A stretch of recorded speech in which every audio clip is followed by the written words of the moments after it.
හේ යාළුවනේ අද මම යන්නේ මිදි වලින් පිරුණු ලෝකයකට. මේක නම් සුපිරියක්. මේ තියෙන්නේ මිදි ආයක් යාළුවනේ. මේ ළඟ තියෙනවලු මිදි වයින් ගංගාවක්. අපි පොඩ්ඩක් ඒ පැත්තට ගිහින් බලමු.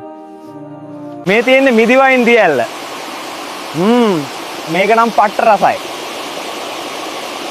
අපේ ලෝකේ වගේ නෙවෙයි. මේ තියෙන්නේ මේ ලෝකේ මිදි ගස්. පට්ට රසයි. දැන් නම් මිදිම කාලා වෙරි වගේ යාළුවනේ. මේ මිදි අරගෙන මෙහෙම අත් දෙකෙන් පොඩි කරපුවාම මිදි උෂ ටික බලන් ඉද්දින් ගන්න පුළුවන්. ආසයි නේද?